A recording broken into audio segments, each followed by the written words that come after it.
primera vez que conocí a Manuel Cosío fue en el Parque Hundido, una de las primeras reuniones de la coordinadora. Mi impresión fue espantosa porque nos encontramos aproximadamente como 30 estudiantes de diversas universidades y llega Cosío en una Harley Davidson y llega con una chamarra de cuero, con unas cadenas de oro y era una persona que a primera vista, simplemente por la imagen, era contrapuesta a lo que nosotros estábamos intentando como construir, ¿no? Y a nuestra simple imagen. Pero lo más espantoso fue cuando nos presentó como los datos técnicos de lo que él ya había construido a partir de esa pasión que había generado en él, la movilización estudiantil, la movilización del 132, que ya tenía lista una página en internet con música, con videos, que tenía miles de seguidores y que además ya estaba trabajando en fechas para tener conciertos, ¿no? Y poder llegar a mucha más gente.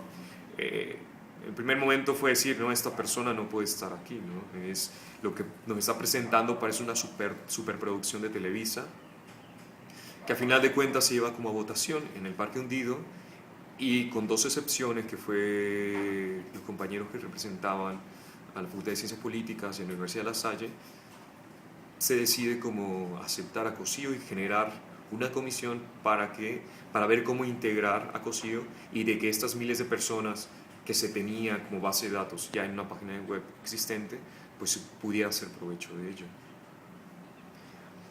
Y me acuerdo muy bien, yo nunca me inscribí a la página porque para entrar a la página yo soy 132.mx tenías que llenar ciertos formularios. Yo nunca me inscribí, pero lo poco que pude ver de la página cuando empezamos a tener problemas con la página era de que subían imágenes de Andrés Manuel López Obrador apoyando cierta marcha y que inmediatamente nos alarmamos y buscamos y pedíamos que bajaran esa información, ¿no? Que los encargados en ese momento de la coordinadora, de la Comisión de Comunicación, tampoco sabían de dónde había sido subido. Entonces le pedía a Cosío que se bajara como esta información y según él tampoco era responsable de ello, ¿no? Cosío entra a la coordinadora a partir de esta página de internet, se le da como un voto de confianza, porque repetía constantemente su interés genuino por transformar y cambiar el país. Entonces, en ese momento nosotros, éramos gente que no habíamos estado nunca en la política, éramos gente muy noble y pues se decidió darle entrada.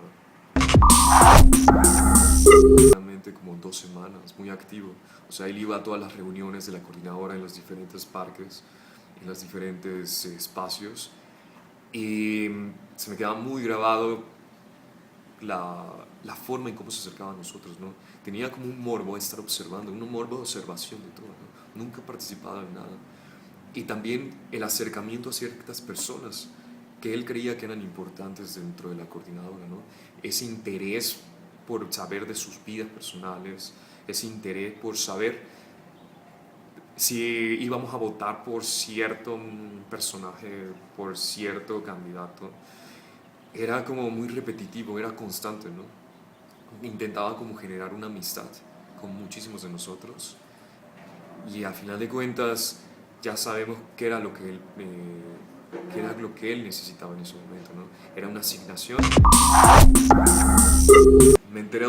Yo me entero de los videos en la mañana del lunes 18,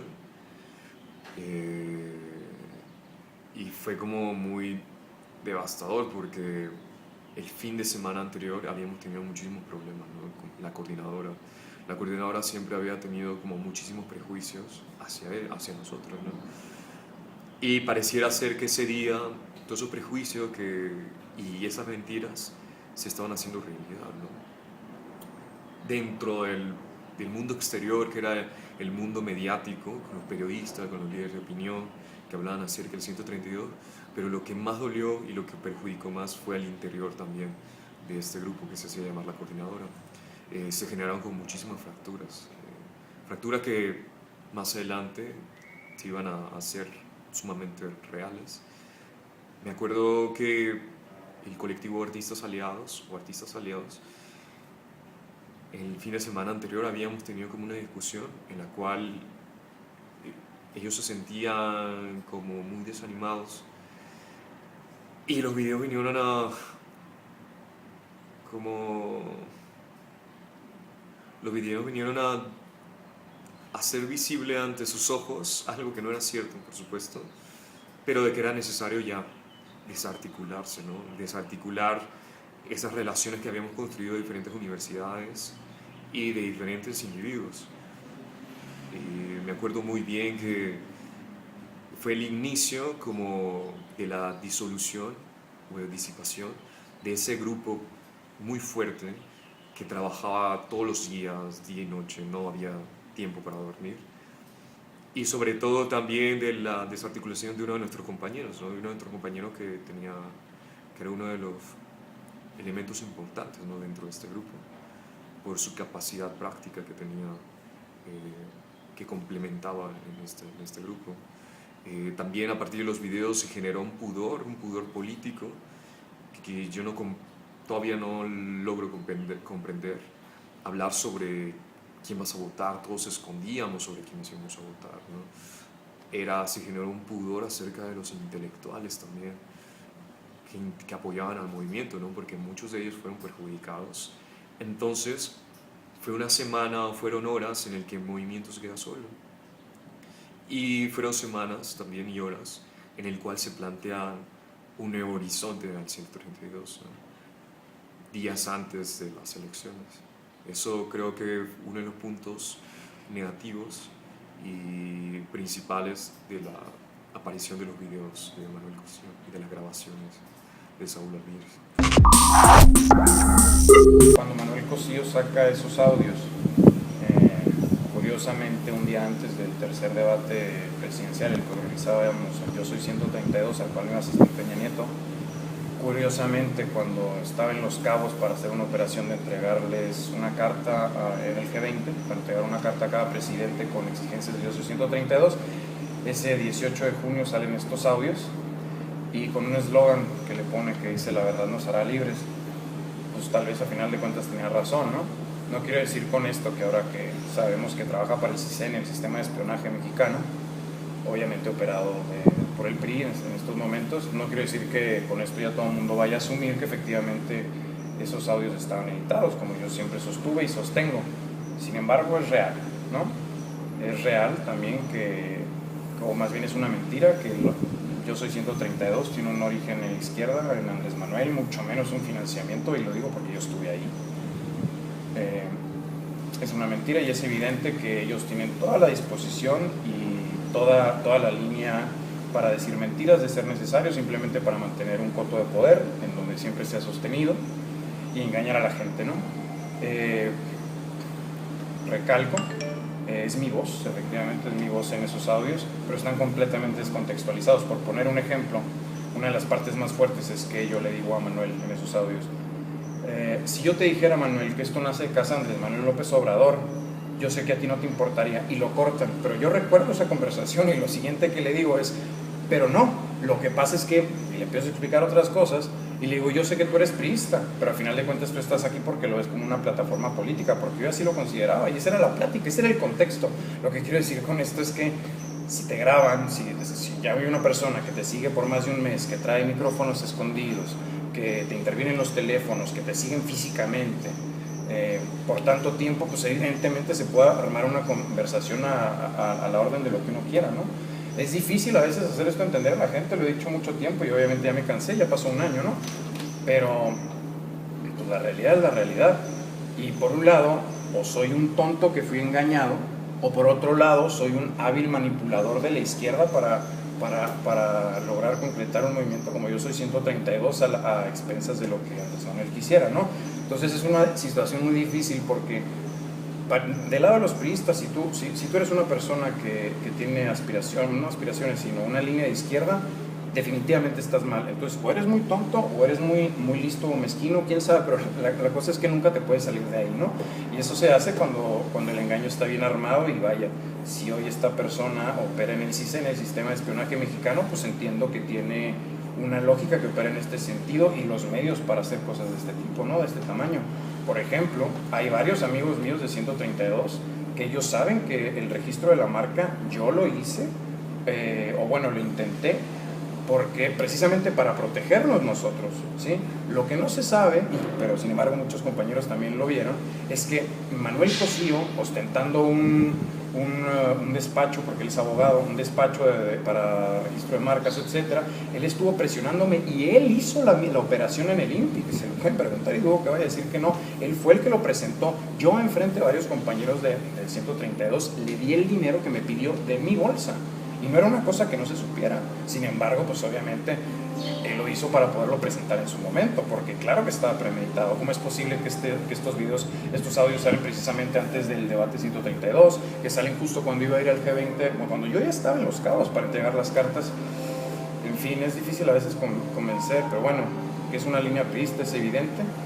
Y sinceramente a mí el escepticismo en lo particular de los compañeros de Yo Soy 132 me dolió, pero bueno, desde que empezamos con esto sabíamos lo que estábamos enfrentando, sabíamos la responsabilidad que tenía y las consecuencias que podía conllevar, las asumí, las sigo asumiendo y pues bueno, ahora cada quien tiene sus trincheras, respeto muchísimo al movimiento, considero que independientemente de que se haya perdido credibilidad o le haya podido achacar más estigmas todavía, la gente consciente o no, todos seguimos necesitando Yo Soy 132, ¿no? En esta primavera mexicana, y lo digo con todo el cariño del mundo. Yo tengo una conciencia limpia y yo duermo muy tranquilo porque, les repito, lo que se intentó montar fue una farsa absoluta, mezquina, y estoy muy orgulloso de haber participado y de haber sido, pues tal vez el que puso ahí una piedra de las primeras, no quiero decir el origen porque el origen es la indignación, resultado del maltrato al pueblo mexicano. Y pues bueno, me gustaría también decirles a los compañeros de Yo Soy 132 que todo cae por su propio peso, y en esto me refiero a los enemigos que tuvimos algún momento en común, y pues fuera de eso yo sigo teniendo una opinión y pues cada quien sus trincheras, cada quien sus conciencias. Manuel Cosío es quien es, yo soy quien soy, y espero que de esto pueda salir una reflexión de hay que ser críticos. De hecho, así nació Yo Soy 132. Hay que ser muy críticos en lo que los medios de comunicación, poderes fácticos, políticos, empresariales, corporativos presentan a la gente, porque no entender que estos son medios de manipulación es estar completamente vulnerable ante estas posibilidades de la manipulación misma, ¿no? Al margen de esto, le deseo lo mejor a Manuel Cosío, porque yo no tengo ningún resentimiento con él ni con nadie. Y pues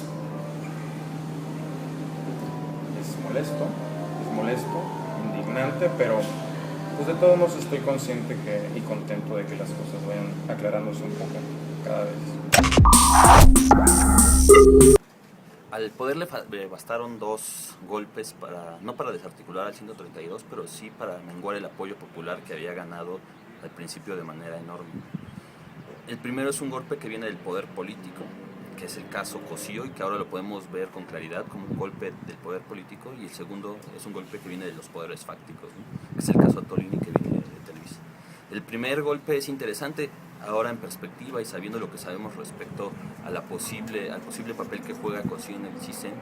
Tiene que ver con la necesidad del gobierno de tratar de confirmar una matriz discursiva que ya ciertos periodistas, ciertas personas afines, ideológicamente al menos, al poder panista y priista, habían tratado de establecer en sus medios de comunicación una matriz que tratara de confirmar que ese movimiento no era un movimiento genuino, sino que estaba supeditado a intereses externos.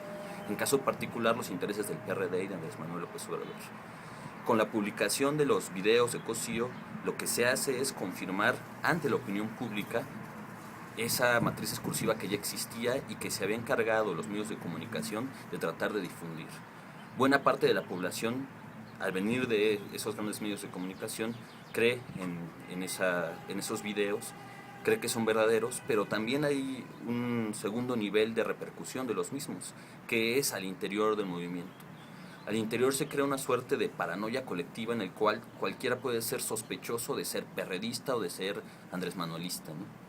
Incluso hoy todavía buena parte de personas que no tienen vínculos con los partidos políticos son catalogados como perredistas, como Andrés Manuel, amlistas, etcétera, ¿no? Entonces la estrategia funciona en 2 niveles. Primero, un nivel colectivo, global, en el cual La estrategia se confirma estableciendo una matriz discursiva que ya se habían encargado de establecer los medios de comunicación, pero lo más importante es que al interior, porque parece que ser de izquierda en un movimiento social puede ser visto como algo negativo. Eso por una parte. Lo otro que resulta también sumamente importante es que con la publicación de estos videos pasa algo muy curioso, porque justo una de las cosas que el 132 hizo surgir al 132 fue la crítica a la manipulación mediática. Sin embargo, tanto al exterior como al interior del movimiento, los videos se compran como si fueran la verdad absoluta. Y no hay ni una crítica mínima por parte de los integrantes del 132, por parte de la población, de si esos videos en realidad cumplen con criterios de veracidad. Y eso provoca que haya una suerte de ruptura al interior ideológica del movimiento, que es que su idea general, que es estar en contra de la manipulación mediática, no se ve confirmada ni siquiera por ellos mismos, porque replican el discurso mediático basado en unos videos que después nos vamos a dar cuenta que fueron generados por alguien que trabajaba para el gobierno con la intención explícita de desarticular el movimiento. En ese momento la aparición de los videos implicaba una estrategia de quienes hayan sido los creadores, pero ahora vemos que convino sobre todo al PRI, que consistía en desarticular a un movimiento social justo cuando tenía mayor legitimidad. La manifestación de esa legitimidad por parte del 132 iba a ver, al menos a nivel mediático, en el debate presidencial que ellos habían logrado organizar. Era algo concreto que la juventud había podido organizar y que ni siquiera los poderes mediáticos, los poderes fácticos habían logrado generar un debate extra, porque si ustedes recuerdan, en ese momento la gran discusión era por qué no había más debates. Ni siquiera Aristegui pudo tener en su programa a los candidatos para un debate y los jóvenes habían logrado eso.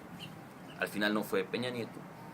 Ese golpe de credibilidad para el movimiento era un boom enorme y parece que los detentores del poder tuvieron miedo de eso y su estrategia fue, curiosamente, en el momento exacto en donde esa manifestación del poder del 132 iba a ser visible, sacan estos videos. No puede ser catalogado como coincidencia. Ahora con los datos que tenemos parece una estrategia orquestada por el poder para tratar de deslegitimar a este movimiento social. Si se confirma lo que está pasando, si se confirma que Manuel Cosío es parte del CISEN, es algo gravísimo, porque evidencia que los movimientos sociales, máximo un movimiento como el 132, que partía de estructuras novedosas, están siempre vigilados por el poder. E implica que de una u otra manera es imposible tratar de crear estructuras sin que el poder interfiera en ellas de manera negativa, para tratar de aplacarlas. Había una crítica enorme hacia la paranoia que había en el 132, de que nos estaban vigilando, de que habían infiltrados. Pero si esto se confirma, parece ser que no era una paranoia gratuita, sino que en realidad la sospecha de que el poder se preocupó demasiado por nosotros en un tiempo fue cierta, y se preocupó tanto porque en algún punto podría generarse un movimiento mucho más amplio que tratara de transgredir o transformar al menos el sistema político que existía.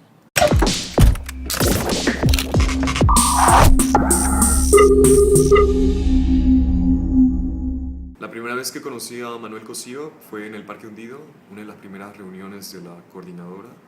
Mi impresión fue espantosa porque nos encontramos aproximadamente como 30 estudiantes de diversas universidades y llega Cosío, presentó como los datos técnicos de lo que él ya había construido a partir de esa pasión que había generado en él la movilización estudiantil, la movilización del 132, que ya tenía lista una página en internet con música, con videos, que tenía miles de seguidores y que además ya estaba trabajando en fechas para consigue una Harley Davidson y llega con una chamarra de cuero, con unas cadenas de oro y era una persona que a primera vista, simplemente por la imagen, era contrapuesta a lo que nosotros estábamos intentando como construir, ¿no?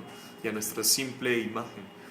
Pero lo más espantoso fue cuando se decide como aceptar a Cosío y generar una comisión para ver cómo integrar a Cosío y de que estas miles de personas que se tenía como base de datos ya en una página web existente, pues se pudiera hacer provecho de ello.